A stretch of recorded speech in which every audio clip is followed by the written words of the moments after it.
Você sabe me dizer se a Polícia Federal tem dedo mesmo nessa detenção do Ramagem? Boa tarde. Boa tarde, Neila. Obrigado pelo convite mais uma vez. O Metrópolis saiu na frente aqui no seu programa dizendo que, dando espaço pelo menos para que eu pudesse mostrar que a tal cooperação da Polícia Federal alardeada em uma nota unilateral pela instituição e pelas falas também do diretor-geral da corporação, o famoso Andrei, não era uma cooperação real, pelo menos não uma cooperação real na forma que a lei mostra. E era muito fácil de ver isso, não só porque nós temos acesso aos documentos de detenção do Ramagem, que depois o Metrópolis também teve acesso, e mostravam que se tratava de uma questão imigratória, quando natural em uma cooperação internacional contra o crime organizado, como dizia a nota da PF, seria que o processo fosse feito através de uma extradição, né? E nós explicamos aqui a diferença entre deportação e extradição. E você foi muito preciso em dizer, olha, nós vamos saber quem está falando a verdade. Vamos saber quem está falando a verdade quando o Ramagem for ou não solto. Se ele for deportado para o Brasil, o Paulo está correto. Se ele for liberado, se ele fosse deportado para o Brasil, o Andrei estava correto, e se ele fosse liberado, o Paulo estava correto. No final das contas, o que aconteceu foi que em 48 horas o Ramagem foi liberado, e as autoridades americanas se reuniram, sim, com os representantes da Polícia Federal e explicaram, olha, ele foi liberado porque era uma questão imigratória e ele não tem pendências imigratórias, ele tem um processo de asilo em curso e esse processo seguirá normalmente com ele em liberdade, com um reconhecimento, portanto, das autoridades americanas de que elas tinham cometido um erro na detenção do Ramagem. Tanto que ele foi solto sem precisar ver um juiz, sem precisar de nenhum tipo de audiência, sem precisar pagar nenhum tipo de fiança, e ficou 48 horas em uma cela separada. Acho que no final das contas, Metrópolis fez uma cobertura muito correta sobre esse assunto, eu tenho que registrar aqui, e o tempo mostrou que as minhas suspeitas eram reais. O diretor-geral da Polícia Federal e a instituição em nota estavam mentindo sobre a natureza dessa cooperação que supostamente teria acontecido nos Estados Unidos. Agora, o que está acontecendo em curso nesse momento, e há uma investigação em curso a esse respeito, é entender em que circunstâncias esses contatos entre policiais federais brasileiros e agentes do ICE aconteceram. Paulo, deixa eu colocar o Felipe Monteiro na nossa conversa. Felipe é meu parceiro todos os dias aqui no Contexto. Vou colocar ele aqui no nosso bate-papo. Felipe, sua pergunta para o Paulo Figueiredo, por favor.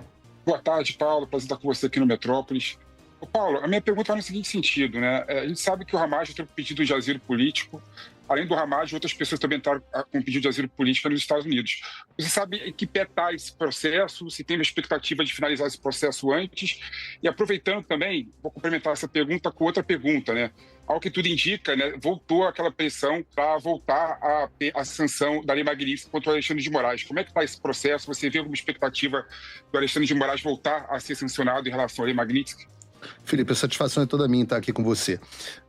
A respeito do Ramagem e dos outros processos de asilo aqui nos Estados Unidos. É verdade, há vários outros asilos em curso de pessoas que vieram do Brasil, a maioria delas perseguidas pelas decisões do Alexandre de Moraes, aos Estados Unidos. O processo de asilo funciona da seguinte forma aqui, tá? Você tem que ter... Você faz uma entrada nos Estados Unidos, seja por qualquer meio. Eu não estou aqui dando conselho advocatício migratório, só para deixar claro, não sou advogado de imigração, mas conheço bastante sobre o assunto. Então você entra com um pedido de asilo, onde você protocola inicialmente a ideia de que você está sendo perseguido. Isso é analisado de forma administrativa por um órgão chamado USCIS, né? United States Customs and Immigration Service, né? Serviços de imigração. E eles vão lá e analisam, e o USCIS analisa previamente o seu caso. Caso o USCIS, por algum motivo, não aceite o seu caso, não dê sequência ao seu caso, ele passa a ser analisado, ainda assim, você não é deportado imediatamente, você passa a ter a possibilidade de ter o seu caso analisado por um juiz de imigração. Eu acho que os casos dos asilos brasileiros são muito sólidos. Por que eu acho que eles são muito sólidos? Primeiro porque há um reconhecimento oficial público, e eu vou conectar isso com a sua segunda pergunta, das autoridades americanas de que há um regime de exceção no Brasil, de que a democracia brasileira não está funcionando plenamente e que há perseguição política. Isso ficou claro, por exemplo, na declaração do presidente americano do AIPA, da emergência econômica que geraram as tarifas, mas também houve múltiplas declarações do Congresso dos Estados Unidos, através de audiências públicas, declarações de autoridades americanas, inclusive o presidente da Comissão de Relações Exteriores aqui dos Estados Unidos, o Chris Smith. Você teve uma ampla documentação, inclusive pela sanção Magnitsky ao Alexandre de Moraes. O que significa essa sanção? Significa que o Alexandre de Moraes foi reconhecido pelo governo americano como um violador internacional de direitos humanos.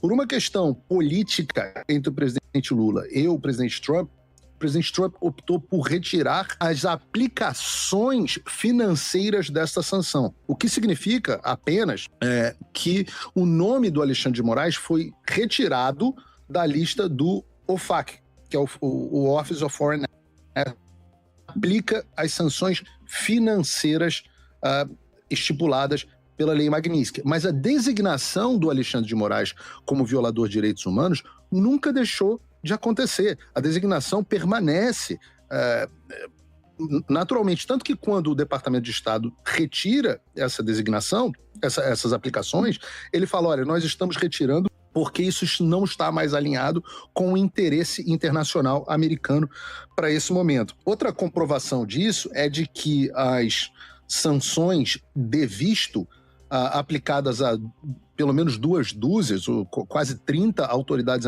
brasileiras e os seus familiares, inclusive quase todos os outros ministros do Supremo Tribunal Federal, o ex-presidente do Senado, Rodrigo Pacheco, o ex-ministro Ricardo Lewandowski e tantas outras autoridades, os seus vistos continuam cancelados.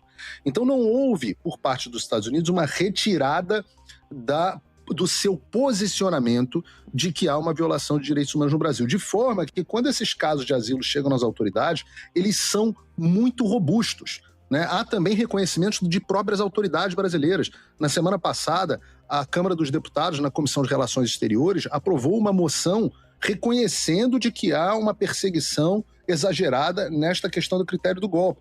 Esses documentos são documentos do próprio governo brasileiro. O Congresso é um braço do governo brasileiro que são apresentados em processo de asilo. Então, quando você tem processos de asilo tão robustos, eu diria que as chances deles serem recusadas são perto de zero, né? Eu não digo que são zero porque é um critério humano, subjetivo de análise, mas são próximos de zero. E a sua pergunta sobre a Magnitsky, que se conecta com o que eu estava dizendo aqui agora. Como essa designação permanece e como a sua aplicação foi suspensa apenas pela vontade do presidente dos Estados Unidos, que é o chefe do Poder Executivo e goza de completa discricionalidade nesse sentido, ela pode ser restituída a qualquer momento por vontade exclusiva do presidente dos Estados Unidos. É óbvio que, no que depender de mim, certamente será restituída, né? Nós continuamos aqui o trabalho no sentido de explicar às autoridades americanas o que está acontecendo, com o agravante, e o Metrópolis tem sido campeão em expor esses fatos, com o agravante do critério de corrupção, porque a Lei Magnitsky ela trata de direitos humanos e de casos graves de corrupção internacional. Então, como nós temos um caso grave de corrupção internacional relacionado agora e comprovadamente em relação ao Alexandre de Moraes, as chances do retorno das aplicações dessas sanções aumentam. Até porque a relação entre Lula e Trump parece ter degringolado bastante nos últimos meses. O que tem atrapalhado? O que tem atrapalhado é que 100% das atenções americanas têm sido voltadas ao Irã. O Brasil tem tido tem sido difícil chegar à Casa Branca para falar assim, olha, poxa, lembra do Brasil? Né? Eles têm o Irã, tem a questão de Cuba que está ali na mesa deles também para análise. Felizmente o Lula sempre ajuda a gente, né?